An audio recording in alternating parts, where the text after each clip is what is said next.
mientras estaba en el lugar que alguna vez llamamos hogar. Las palabras de mi esposo resonaban agudamente en mi mente, cortando mis pensamientos como un viento frío. Exactamente, respondió bruscamente, con un tono duro. No has hecho nada aquí, apenas duermes, y todo lo que haces es ocupar espacio en la casa de Gabriel. Eres la extraña en nuestra familia. ¿Por qué no te vas? Soy una extraña, ¿verdad? Respondí con una débil y cansada sonrisa, sintiendo que la tensión se desvanecía en la indiferencia. Las críticas de su madre se convirtieron en nada más que ruido de fondo mientras me daba cuenta de que ya había tenido suficiente. Está bien, seguiré tu consejo, me iré, y con eso, me alejé, dejando atrás a mi esposo y las expresiones tensas y silenciosas de su madre. Esa fue la última vez que los vería. Soy Michelle, una profesional de 34 años que trabaja en una firma respetada en Nueva York. Después de más de una década de servicio dedicado, he ganado una posición estable y cómoda. Hace 3 años, me casé con Gabriel, quien trabajaba en una empresa similar. Nos mudamos juntos a un nuevo hogar, un lugar que parecía perfecto desde afuera. Gabriel y yo nos conocimos a través de un amigo en común. Era encantador, siempre mencionando a su madre, lo que me parecía dulce y orientado a la familia. Nuestra relación no fue un romance arrebatador. Creció lentamente de la amistad a las citas y luego al matrimonio. Decidimos no apresurarnos en formar una familia, eligiendo enfocarnos en nuestras carreras, estableciéndonos en una casa que a veces se sentía demasiado grande, pero cómodamente nuestra. Con trabajos exigentes, nuestras vidas a menudo se cruzaban en momentos breves entre el trabajo y el sueño, pero valorábamos cada momento compartido, financiera y emocionalmente. Estábamos seguros, y pensé que las cosas estaban en camino. Gabriel había crecido en Nueva York, viviendo con su madre hasta que nos casamos. Perdió a su padre durante la secundaria, lo que quizás lo hizo dudar en dejarla sola. Conocí a su madre por primera vez durante una cena, una reunión amistosa para presentar a nuestras familias. Gabriel a menudo la describía como joven de corazón y cálida, lo que parecía cierto cuando me saludó. Es un placer conocerte, Michelle. Gabriel me habla muy bien de ti, espero que lo cuides bien. Y estoy feliz de unirme a tu familia, le dije, genuinamente esperanzada de tener una buena relación con ella. Nuestras primeras interacciones fueron ligeras, llenas de risas, y cada familia parecía realmente solidaria. La planificación de la boda fue fluida, y a medida que nuestra nueva casa se acercaba a su finalización, Gabriel y yo comenzamos a trazar nuestros planes de vida juntos. Acordamos dividir las tareas del hogar de la manera más justa posible para mantener nuestro hogar acogedor, a pesar de nuestras carreras agitadas. En cuanto a las finanzas, acordamos un enfoque compartido para cubrir los gastos, pero al discutir la hipoteca, Gabriel propuso algo inesperado. ¿Qué tal si tú te encargas de la hipoteca?, sugirió, sorprendiéndome. La hipoteca por sí sola era una suma considerable de 3,100 pesos al mes, una cantidad pesada incluso con nuestros ingresos. Aunque estaba dispuesta a compartir los gastos, este arreglo se sentía inusualmente unilateral, insinuando posibles desafíos por delante. Desde el principio, había tenido dudas sobre la extensa casa de 3 pisos. Simplemente se sentía demasiado grande, incluso con pensamientos de hijos algún día. La vasta propiedad, principalmente elección de Gabriel, parecía excesiva. Mirando hacia atrás ahora, puedo ver la serie de errores que cometí, nublados por el deseo de evitar tensiones financieras antes de nuestra boda, pero al final, accedí a regañadientes a la propuesta de Gabriel. Además de la hipoteca, había otros gastos, comestibles, servicios, impuestos, todo lo cual comenzó a hacerme cuestionar mi decisión. Canalizamos nuestros salarios a una cuenta conjunta a nombre de Gabriel para cubrir estos gastos y construir un colchón de ahorros. A pesar de ser altos ingresos con contribuciones mensuales significativas, noté que nuestros ahorros no crecían como esperaba. Un día, la curiosidad me pudo y revisé la cuenta, esperando ver un saldo saludable. Lo que encontré, en cambio, me sorprendió. No había compras grandes o inusuales que pudiera recordar que justificaran la discrepancia. Con nuestros horarios en conflicto, yo salía temprano y Gabriel regresaba tarde. Pocas veces teníamos la oportunidad de discutir las finanzas en detalle. Para trabajar alrededor de esto, comenzamos a tener reuniones regulares para mantener un seguimiento de los compromisos financieros. Pero solo unos días después de nuestra última reunión, noté que nuestros ahorros habían disminuido aún más y Gabriel no había transferido su parte de los gastos del hogar para el mes. Ya habían pasado 5 días desde la fecha de vencimiento. Suponiendo que fue un descuido, planeé mencionarlo al día siguiente. Pasaron los meses, y olvidé hacer un seguimiento, hasta que la pregunta resurgió: ¿Gabriel había hecho alguna vez esa contribución? Sintiendo inquietud, Saqué nuestro libro de banco. Mientras pasaba las páginas, mi pecho se tensó de miedo. El saldo era más bajo de lo que podría haber imaginado. Mis dedos temblaban mientras escaneaba cada línea, dándome cuenta de que los gastos del hogar no se habían pagado en más de 4 meses. Me quedé allí en incredulidad, la confianza que había depositado en nuestra asociación financiera desmoronándose ante mí. Gabriel llegó a casa tarde esa noche, dejándome hervir en dudas y ansiedad, repasando todo en mi mente. Para el fin de semana, ya no podía evitar un enfrentamiento. Convocé una reunión familiar urgente. Gabriel, sintiendo mi seriedad, se sentó en el sofá de la sala con una expresión cautelosa. «Sabes por qué estamos aquí, ¿verdad?», comencé, intentando mantener mi voz firme. Gabriel asintió, su rostro inexpresivo. «¿Por qué no se han pagado los gastos del hogar en los últimos 4 meses?», pregunté, luchando contra la urgencia de dejar que mi frustración estallara. Hizo una pausa antes de admitir: «Renuncié a mi trabajo hace 5 meses, no podía soportarlo más». Su confesión me dejó sin palabras. «¿Por qué?», finalmente logré preguntar. «Mi compañero incompetente fue ascendido sobre mí. La gestión es un desastre, no valoran el talento real. ¿Por qué quedarme en un lugar que no me aprecia?», argumentó, casi a la defensiva. Aturdida, luché por procesar sus palabras. Entendía su frustración, pero la magnitud de nuestros compromisos pesaba mucho. «Gabriel, lo entiendo, ver a alguien menos calificado avanzar sobre ti es duro, pero tenemos una hipoteca, facturas. ¿No deberías haber asegurado otro trabajo primero? ¿No es eso sentido común?». Sentí una oleada de decepción al presionarlo por respuestas. «¿Cuál es tu plan entonces? ¿Estás buscando otro trabajo?», pregunté, esperando algo de seguridad de que estaba tomando esto en serio. «Sí, planeo postularme a empresas más grandes para cubrir nuestros gastos hasta entonces», respondió Gabriel con una despreocupación que me inquietó. No ofreció ninguna disculpa, y aunque no necesitaba una para perdonarlo, no podía sacudirme la sensación de traición. Era una cosa sentirme infeliz en el trabajo, pero renunciar sin discutirlo conmigo primero se sentía como una violación de confianza. A regañadientes acepté asumir la carga financiera por el momento. Gabriel parecía esforzarse por buscar trabajo. Había revistas de empleo esparcidas por nuestra mesa del salón. Al principio, tenía la esperanza de que encontraría algo pronto, pero a medida que los meses se convertían en un año sin perspectivas laborales, mi optimismo comenzó a desvanecerse. «Has estado manteniéndonos durante un año, ¿por qué no seguir? Tienes un ingreso estable», dijo un día, como si fuera simplemente un pequeño favor que estaba pidiendo.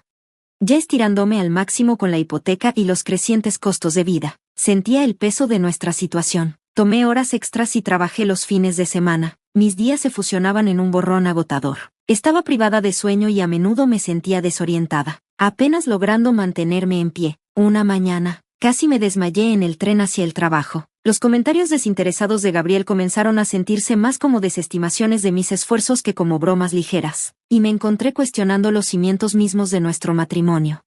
«Voy a salir», murmuré, sin estar segura de si Gabriel siquiera me escuchaba entre las distracciones que había creado a su alrededor. Se avecinaba otro día laboral, y a pesar de mi fatiga, necesitaba seguir ganando un sueldo. Me arrastré a través del día con pura fuerza de voluntad, volviendo a casa más exhausta que nunca y sintiéndome cada vez más desconectada del compañero que una vez pensé que conocía.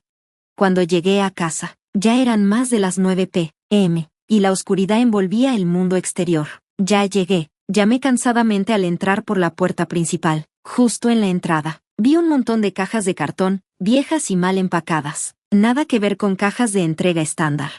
«¿Qué es esto?», me pregunté en voz alta, desconcertada. Gabriel emergió de la sala, su rostro escondido tras una gruesa capa de barba. «Oh, esas son para mi mamá. Ha estado luchando por vivir sola, así que decidimos que debería mudarse con nosotros», explicó, casi sin darle importancia. «¿Qué? No escuché nada sobre esto», respondí, mi frustración escalando rápidamente. «¿Viviendo juntos?». Esta era la primera vez que oía hablar de eso, desde que Gabriel renunció a su trabajo sin una palabra. Sentía que estaba tratando constantemente de descifrar sus pensamientos. Aunque me había preocupado por su madre viviendo sola e incluso había esperado una dinámica familiar armoniosa, nunca anticipé que invitarla a nuestro hogar llevaría a tal caos. Mi suegra, que antes parecía alegre y solidaria, había revelado una naturaleza mucho más complicada a medida que la conocía mejor. «¿De qué hablas? Es mi madre. Ayudarla es algo obvio. ¿Eres estúpida o algo así?», respondió Gabriel. con un tono despectivo. En ese momento, se volvió dolorosamente claro, mi opinión ya no importaba para él. Unos días después, mi suegra llegó, su amplia sonrisa inquietante. Abrazó a Gabriel con entusiasmo en la puerta y luego se volvió hacia mí con una sonrisa condescendiente. «Oh, Michelle, ¿estás aquí? Escuché que siempre estás ocupada con el trabajo, así que asumí que no estarías por aquí». Se burló. Sus siguientes palabras cortaron aún más profundo. «Probablemente no haces mucho que hacer, ¿verdad?».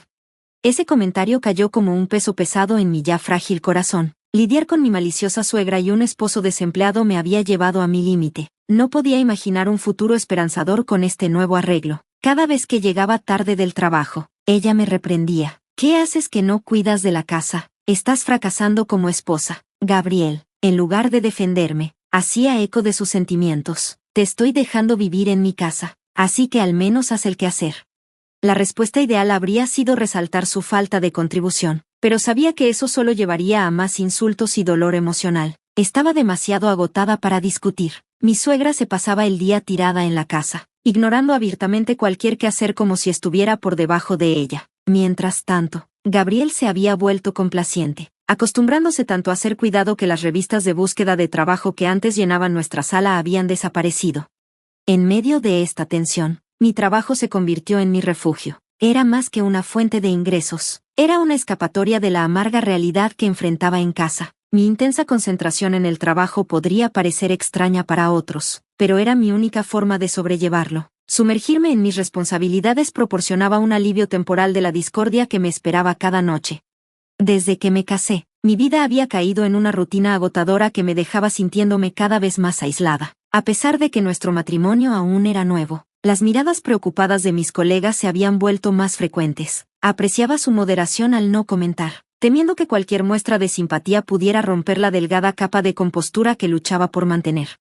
Mis días se extendían en largas horas de trabajo. Salía de casa al amanecer y tomaba el último tren de regreso, logrando solo unas 4 horas de sueño antes de que el ciclo comenzara de nuevo. Los fines de semana se desdibujaban en los días de la semana, y mis planes para siquiera un mediodía libre se sentían como un lujo que apenas podía permitirme. Sin embargo, este fin de semana, necesitaba usar mi precioso mediodía para una reunión familiar de emergencia. Era crucial abordar el estilo de vida insostenible que Gabriel y mi suegra habían adoptado a mi costa.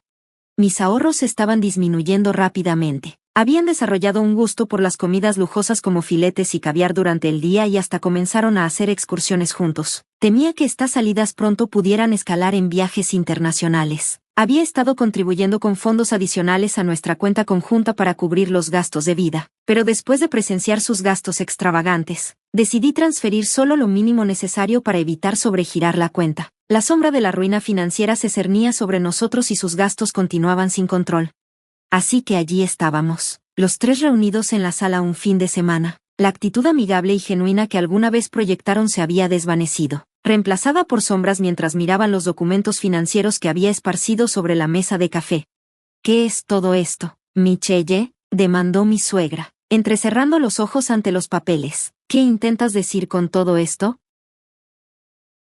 «Es un desglose de nuestros ingresos y gastos», expliqué, forzando la calma a pesar de la tormenta que había dentro de mí. «No podemos continuar así. Han estado gastando de manera irresponsable, y no es sostenible». Gabriel intervino. «Te dije que lo devolveré una vez que consiga un trabajo. Solo aguanta un poco más. Y la hipoteca es solo una nimiedad de 3,100 pesos. Te estoy dejando vivir en mi casa, así que no hagas un gran problema por una cantidad tan trivial». «¿Mi casa? ¿Me estás dejando vivir aquí?», repetí incrédula. Su despreocupada desestimación de la hipoteca como nimiedad hizo que mis labios se retorcieran de molestia. «Así es. ¿Crees que soy la oveja negra, durmiendo 4 horas por noche, no haciendo ningún quehacer, y solo viviendo en la casa de Gabriel?». El aire se espesó con tensión mientras confrontaba la realidad de mi situación, atrapada en un matrimonio que se sentía más como una carga financiera que como una asociación, con un esposo y una suegra que veían mi arduo trabajo como su derecho. La necesidad de un cambio era glaringly obvia, y esta reunión era solo el comienzo de establecer nuevos límites. «¿Por qué no simplemente te vas, oveja negra? ¿Quién es la verdadera oveja negra aquí?». La risa que se escapó entre mis dientes apretados ante el desafío de mi suegra estaba teñida de ironía. En ese momento, todo parecía trivial, o quizás simplemente había llegado a una profunda realización. Había estado esforzándome demasiado por muy poco a cambio. Está bien, ya no más doblarme hacia atrás, no para ti, declaré, sintiendo una luz liberadora inundarme. Si eso es lo que quieres, aceptaré tu sugerencia y me iré. Mi voz, más asertiva que nunca, resonó en el silencio de la sala, mi sonrisa amplia y natural. Ambos se quedaron mirando, atónitos, con la vista fija en la mesa de café. Lo que coloqué con calma sobre la pila de documentos financieros era un montón de papeles de divorcio, ya llenos y sellados.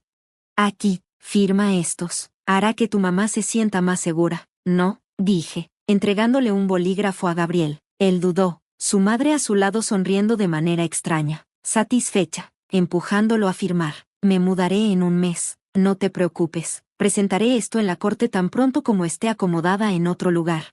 Está bien, adiós, oveja negra, murmuré para mí misma, pero mi corazón estaba firme y seguro. 3 semanas después, el día de la mudanza finalmente llegó, saludado por una brisa agradable, el clima perfecto para un nuevo comienzo. Necesito esto, aquello, y que todo se mueva justo como lo enumeré. Dirigí a los mudanceros que se apresuraban por lo que ahora era efectivamente la casa de otra persona. Todo lo que había comprado, todo lo que llevaba mi nombre en el recibo, se iba conmigo. Oye, te llevas la mesa de café, el sofá, incluso la tele, estás despojando la sala. Ladrona sigilosa, protestaron mientras me seguían. La verdad es que eran más un obstáculo que otra cosa. Si afirmas que esta casa a tu nombre es tuya, entonces todo aquí pagado por mí es mío, ¿verdad? Afirmé, concluyendo mis últimas instrucciones. Solté un suspiro. Me di la vuelta para enfrentar sus expresiones silenciosas y atónitas una vez más, y luego giré sobre mis talones. Bueno, adiós. Esa fue la última vez que los vi. Completar la mudanza fue sencillo y presenté los papeles de divorcio justo después. Fueron procesados rápidamente, y fui libre, aliviada de la carga de los pagos hipotecarios compartidos y de una cuenta conjunta agotadora. Me sorprendió cuánto dinero me quedaba. No me había dado cuenta de cuánto había estado ganando durante el último año. La revelación fue tan liberadora como impactante. Después de dejar a Gabriel y a mi ex-suegra, descubrí una nueva libertad, y mi vida dio un giro positivo. La curiosidad me pudo un día y averigüé qué le sucedió después de la separación. Sin mí como su apoyo financiero, comenzaron a atrasarse en las cuentas. Las cartas de demanda empezaron a acumularse en su puerta. Gabriel, siempre demasiado orgulloso, ignoró estas advertencias y no buscó ayuda del banco ni del IRS. Eventualmente, la situación escaló hasta el punto en que necesitaba pagar una suma considerable. Incapaz de cubrirla, pidió prestado a un prestamista, pero eso solo agravó sus problemas. Mientras navegaba mi nueva independencia, no podía evitar sentir una mezcla de satisfacción y alivio. Comencé a priorizar mis propias necesidades, reinvirtiendo en mi carrera, redescubriendo mis pasiones y rodeándome de amigos que me apoyaban. El peso que me había presionado durante tanto tiempo comenzó a levantarse, permitiéndome respirar más fácil. Con cada día que pasaba, me encontré abrazando nuevas oportunidades, tanto personales como profesionales. Reconecté con colegas, amplié mi red y hasta consideré asumir proyectos que antes parecían imposibles. El mundo exterior se sentía vibrante y lleno de posibilidades, y estaba ansiosa por explorarlo todo. En los meses siguientes, a menudo reflexionaba sobre mi decisión de dejar a Gabriel y a mi suegra atrás. No solo se trataba de escapar de una situación insalubre, se trataba de reclamar mi vida, mi dignidad y mi autoestima. Aprendí que defenderme no me convertía en la oveja negra, más bien, me hacía más fuerte, más resistente y más decidida a vivir la vida a mis propios términos. En cuanto a Gabriel y su madre, escuché rumores sobre sus luchas a través de conocidos mutuos. Luchaban con las consecuencias de su mala gestión financiera, y no podía evitar sentir una sensación de cierre. Me había alejado de un entorno tóxico, y ellos se quedaron para enfrentar las consecuencias de sus acciones. Elegí un camino de empoderamiento, y al hacerlo, finalmente encontré la paz que había deseado durante tanto tiempo. Sin más opciones, Gabriel, a regañadientes, tragó su orgullo y aceptó trabajos manuales, que pagaban mal después de su largo periodo de desempleo. Mi ex-suegra, luchando con su pensión insuficiente, también buscó trabajo y encontró un empleo de medio tiempo como cajera. Para mi sorpresa, se destacó en ello, ganando rápidamente una reputación como una empleada capaz, un giro notable para alguien que nunca había tenido un trabajo y que era conocida por ordenar comida para llevar costosa. Pero con el tiempo, esos detalles se desvanecieron en el fondo de mi nueva vida. Ahora, como mujer soltera, estoy prosperando, mi piel ha mejorado, y una suavidad ha regresado a mi expresión que no había estado allí durante mucho tiempo. La gente ha comentado que sonrío más y que irradio un atractivo que no había notado antes. Ya no tengo que hacer horas extra y puedo disfrutar plenamente de mis fines de semana, sumergiéndome en pasatiempos que había descuidado durante mucho tiempo. La vida se siente como en mis días previos al matrimonio, pero todo parece increíblemente maravilloso en comparación con la miseria que soporté antes. Mis relaciones en el trabajo incluso han mejorado. Un colega popular que había mostrado interés en mí, incluso mientras estaba casada, ha comenzado a acercarse a mí de manera más abierta. Vivir sin las cargas de mi pasado ahora se siente como navegar en aguas tranquilas. Hoy, me siento fantástica, disfrutando de la paz que viene con tener el control sobre mi vida y mis finanzas, algo que no había dado cuenta que era tan esencial hasta que lo recuperé.